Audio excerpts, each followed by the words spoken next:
الحمد لله رب العالمين والصلاة والسلام على رسوله محمد وعلى آله وأصحابه أجمعين أما بعد فأعوذ بالله من الشيطان الرجيم بسم الله الرحمن الرحيم لقد كان لكم في رسول الله أسوة حسنة صدق الله العظيم وقال رسول الله صلى الله عليه وسلم اشتد غضب الله على قوم فعلوا بنبيه ويشير إلى رباعيته واشتد غضب الله على رجل يقتله رسول الله صلی اللہ علیہ وسلم متفق علیہ۔ برادران ملت اسلامیہ و ہمشیرگان، السلام علیکم ورحمۃ اللہ وبرکاتہ۔ ہم نے قرآن کریم کی ایک آیت آپ کے سامنے تلاوت کی اور اس کے بعد اللہ کے رسول صلی اللہ تعالی علیہ وسلم کی ایک حدیث بیان کی۔ آیت مبارکہ کا مطلب یہ ہے، بسم اللہ الرحمن الرحیم، لقد کان لکم فی رسول اللہ اسوۃ حسنہ، یقیناً تمہارے لیے رسول اللہ صلی اللہ تعالی علیہ وسلم کی زندگی میں ایک اچھا نمونہ اور اچھی مثال ہے۔ اور اللہ کے رسول صلی اللہ تعالی علیہ وسلم کا ارشاد، جس کو امام بخاری اور امام مسلم نے اپنی کتابوں میں نقل کیا ہے، اس کا مطلب یہ ہے کہ اللہ کا غصہ شدید ہو اس قوم پر جس نے اپنے نبی کے ساتھ ایسا سلوک کیا۔ اور یہ کہہ کر اللہ کے رسول نے اپنے ان دانتوں کی طرف اشارہ فرمایا جو ایک جنگ میں شہید کر دیے گئے تھے، اور فرمایا اللہ کے رسول نے کہ اللہ کا غصہ شدید ہو اس شخص کے اوپر کہ جس کو اللہ کے رسول نے قتل کر دیا اللہ کے راستے میں۔ برادران ملت اسلامیہ، ہم نے یہ آیت مبارکہ آپ کے سامنے تلاوت کی۔ آج ہم آپ کے سامنے جناب رسول اکرم صلی اللہ تعالی علیہ وسلم کے تعلق سے کچھ باتیں عرض کریں گے۔ ربیع الاول کا مہینہ ہے، اس مہینے کو اللہ کے رسول صلی اللہ تعالی علیہ وسلم کا مہینہ کہا جاتا ہے۔ اس مہینے کی 8 تاریخ کو یا 12 تاریخ کو یا کسی اور تاریخ کو پیر کے دن آپ صلی اللہ علیہ وسلم کی پیدائش بیان کی جاتی ہے، اور اسی مہینے کی 12 تاریخ کو یا کسی اور تاریخ کو آپ کی وفات بیان کی جاتی ہے۔ عام طور پر مشہور ہے کہ آپ کی پیدائش 12 ربیع الاول کو ہے اور آپ کی وفات بھی 12 ربیع الاول کو ہے۔ حدیث پاک میں آپ کی پیدائش اور وفات کا دن پیر کا دن مذکور ہے۔ تاریخ کے سلسلے میں حالانکہ اختلافات پائے جاتے ہیں، لیکن آپ کی پیدائش کا ذکر کیا جاتا ہے، آپ کے حالات کو بیان کیا جاتا ہے، آپ کی وفات کا تذکرہ کیا جاتا ہے۔ علماء کا گروہ مختلف تاریخوں کے بارے میں مختلف باتیں بیان کرتا ہے، ہمیں ان بحثوں سے کوئی مطلب نہیں۔ ہم صرف یہ جانتے ہیں کہ مسجدوں کے ممبروں پر، عالیشان جلسوں میں، علماء کے بیانوں میں جناب رسول اکرم صلی اللہ تعالی علیہ وسلم کو اس دن یاد کیا جاتا ہے۔ علماء اور مقررین آپ کی زندگی کے مختلف شعبوں کو بیان کرتے ہیں۔ بیان کیا جاتا ہے آپ پیدا ہوئے تو کیا ہوا تھا، ارحاس کا ذکر کیا جاتا ہے، واقعہ فیل بیان کیا جاتا ہے، وہ واقعہ جو حضور نبی کریم صلی اللہ تعالی علیہ وسلم کی پیدائش سے 50 یا 55 دن پہلے پیش آیا تھا، جب ابرہہ ایک لشکر لے کر مکے پر چڑھایا تھا تاکہ کعبے کو شہید کر دے اور یمن میں اپنے بنائے ہوئے گرجا گھر کو لوگوں کی عبادت کا مرکز قرار دے دے، مگر آسمان سے آنے والی چڑیوں کے جھنڈ نے اس لشکر کو بھس بنا دیا تھا۔ یہ واقعہ دراصل حضور نبی کریم صلی اللہ تعالی علیہ وسلم کی دنیا میں تشریف آوری کا اعلان تھا کہ باطل طاقتیں ہوشیار ہو جائیں کہ اب ان کی بربادی کا وقت قریب آ چکا ہے۔ باطل نظریات رکھنے والے لوگ اپنی خیر منائیں کہ اب ان کے ختم ہونے کا وقت آ گیا ہے۔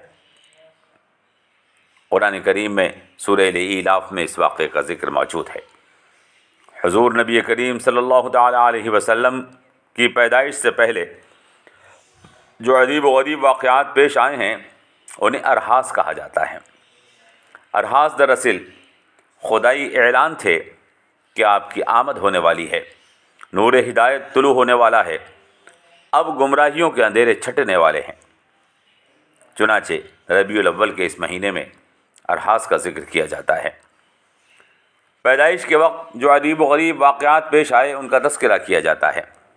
بتایا جاتا ہے کہ قیصر و کسریٰ کے محلات کے کنگورے گر گئے تھے، اور بتایا جاتا ہے کہ یہ اشارہ تھا اس بات کا کہ اب ان عظیم سلطنتوں کا زوال قریب ہے۔ ربیع الاول کا مہینہ آتا ہے، منبر و محراب پکارنے لگتے ہیں کہ نہر ساوا خشک ہو گئی تھی، فارس کا آتش کدہ بجھ گیا تھا، یعنی باطل کا مٹنا اور حق کا غالب ہونا عن قریب ہونے والا تھا۔ گمراہ ادیان اور باطل نظریات اب مٹا دیے جائیں گے، اور زمین پر ہدایت کا ایک سورج طلوع ہوگا جس سے دنیا کے اندھیرے چھٹ جائیں گے، ظلم مٹ جائے گا۔ ذکر کیا جاتا ہے اور بیان کیا جاتا ہے حضرت آپ کی والدہ ماجدہ آمنہ رضی اللہ تعالی عنہ کا، آپ کے والد حضرت عبداللہ کا۔ والد کا انتقال آپ کی پیدائش سے پہلے ہو چکا تھا۔ ولادت ہونے پر چند روز والدہ نے دودھ پلایا تھا۔ ان والدہ کے بعد صوبیہ نے، جو ابو لہب کی وانی تھی، دودھ پلایا تھا۔ صوبیہ کے اسلام میں اختلاف ہے، وہ بیان کیا جاتا ہے۔ بتایا جاتا ہے کہ حضور اکرم صلی اللہ تعالی علیہ وسلم صوبیہ کا بہت احترام کرتے تھے۔ صوبیہ کے بعد آپ صلی اللہ علیہ وسلم کو حلیمہ نے دودھ پلایا تھا۔ حلیمہ عرب دستور کے مطابق پرورش کے لیے جناب رسول اکرم کو اپنے ساتھ قبیلہ بنو سعد کی بستی میں لے گئی تھیں۔ وہاں انہوں نے آپ کی ذات کی بہت سی برکتوں کا نظارہ کیا تھا۔ ان برکتوں کے سلسلے کے واقعات کو بیان کیا جاتا ہے۔ سیرت ابن ہشام نے شق صدر کا واقعہ بڑی تفصیل کے ساتھ بیان کیا ہے۔ مورخین نے اور بھی بہت سے واقعات لکھے ہیں۔ علامہ ادریس کاندھروی نے لکھا ہے کہ شق صدر آپ کو 4 مرتبہ پیش آیا۔ پہلا 4 سال کی عمر میں جب آپ حلیمہ سعدیہ کی پرورش میں تھے۔ اس واقعے کو امام احمد نے اور امام طبرانی نے نقل کیا ہے۔ حدیث کی اور کتابوں میں بھی اس واقعے کا تذکرہ موجود ہے۔ دوسرا شق صدر 10 سال کی عمر میں مذکور ہے۔ اس کو ابن حبان نے اور دلائل ابو نعیم نے اپنی کتاب میں بیان کیا ہے۔ تیسری بار شق صدر بعثت کے وقت پیش آیا تھا، جس کا تذکرہ امام ابو داود نے اور دلائل ابو نعیم میں نقل کیا گیا ہے۔ حدیث کی اور کتابوں میں بھی اس کا تذکرہ موجود ہے۔ چوتھی بار شق صدر معراج کے موقع پر پیش آیا تھا، جس کو امام بخاری نے اور امام مسلم نے اور امام ترمذی اور امام نسائی نے اپنی کتابوں میں نقل کیا ہے۔ اس شق صدر کی روایات تواتر کے درجے کو پہنچی ہوئی ہیں۔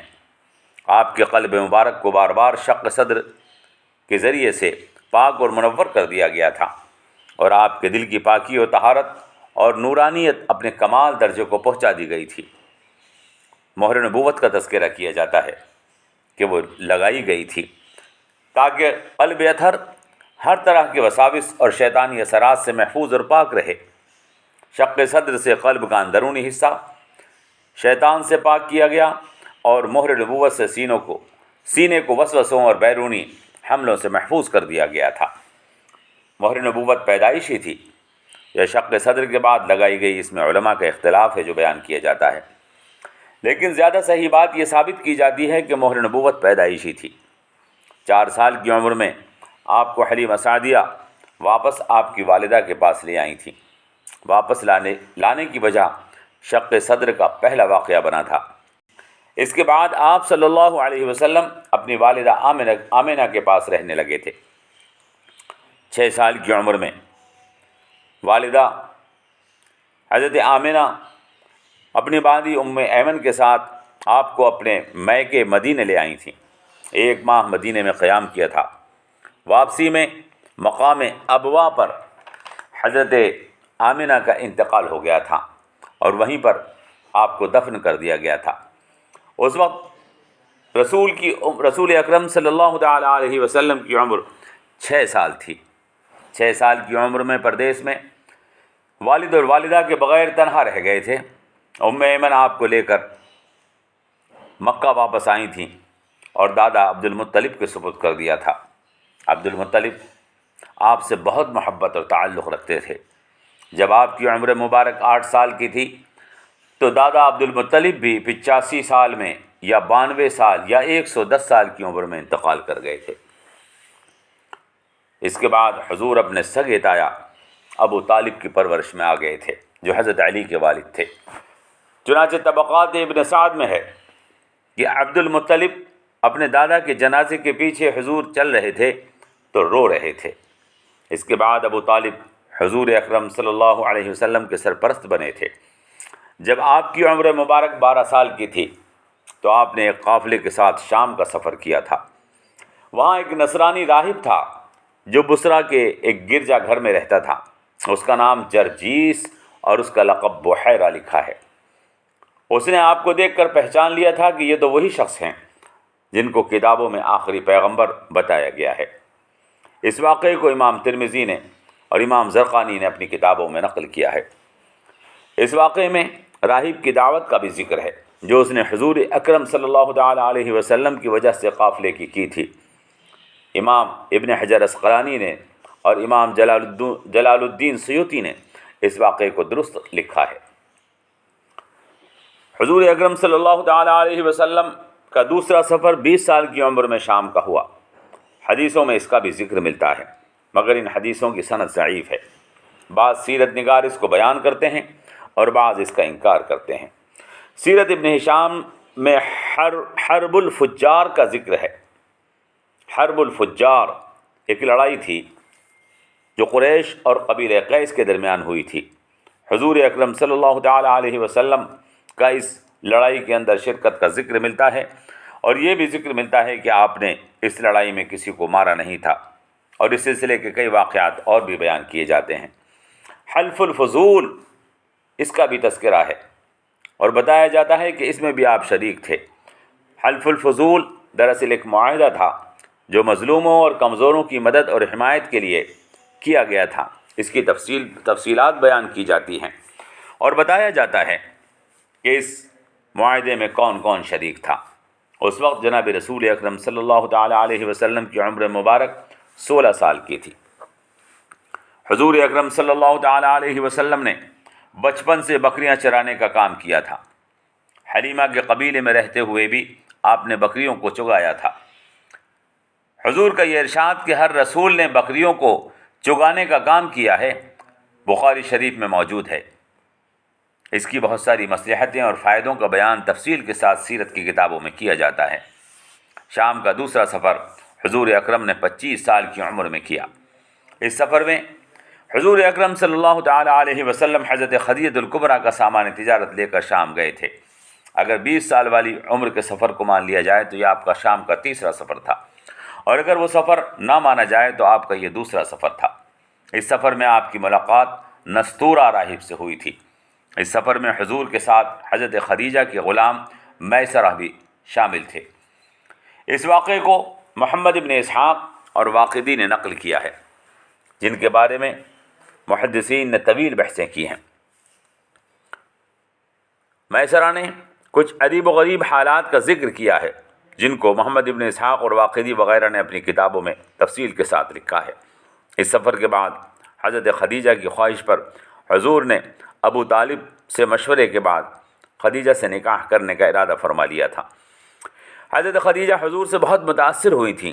ان کی عمر 40 سال تھی اور حضور اکرم کی عمر 25 سال تھی۔ حضور کی یہ پہلی شادی تھی اور حضرت خدیجہ کا یہ تیسرا نکاح تھا۔ ان کے 2 شوہر اس سے پہلے انتقال کر چکے تھے۔ مہر کی رقم 12.5 اوقیہ یعنی 500 درہم لکھی ہے۔ حضور اکرم صلی اللہ تعالی علیہ وسلم کا نکاح آپ کے چچا ابو طالب نے پڑھایا تھا۔ اس کے بعد وہ واقعہ پیش آیا جس میں آپ نے تعمیر کعبہ کے وقت قریش کے درمیان شروع ہو جانے والی آپسی لڑائی کو فیصلہ کر کے ختم کیا تھا۔ اس کو تحکیم کعبہ کہتے ہیں۔ اس میں حجر اسود کو اپنی جگہ رکھنے کے لیے آپ نے فیصلہ کیا تھا جس کو تمام قبائل نے قبول کیا تھا۔ اس وقت حضور اکرم صلی اللہ تعالی علیہ وسلم کی عمر مبارک 35 سال کی لکھی ہے۔ تعمیر کعبہ میں حضور کے والد حضرت عبداللہ کے ماموں ابو وہب ابن عمرو مخزومی کا تذکرہ خصوصاً کیا جاتا ہے۔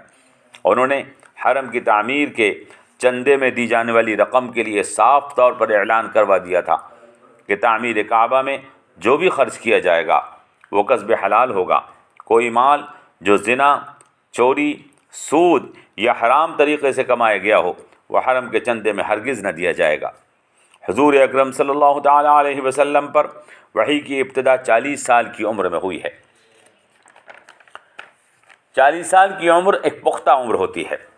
انبیاء اور رسول فطری طور پر برائی سے متنفر اور نیکی سے محبت رکھنے والے ہوتے ہیں، اور 40 سال کی عمر میں مضبوطی اور استحکام آ جاتا ہے، کردار میں بھی، اخلاق میں بھی اور ارادوں اور عزائم میں بھی۔ اسی واسطے اللہ کے رسول کے منصب کا اعلان 40 سال کی عمر میں کیا گیا تھا۔ حالانکہ آپ کو سچے خواب پہلے سے نظر آتے تھے، اور خواب اسی کا سچا ہوتا ہے جو فطرتاً سچا ہوتا ہے۔ جس شخص کی طبیعت جتنی نیکی کی طرف مائل ہوگی اور جو شخص جتنا زیادہ سچا ہوگا اس کے خواب بھی اسی قدر سچے ہوتے ہیں۔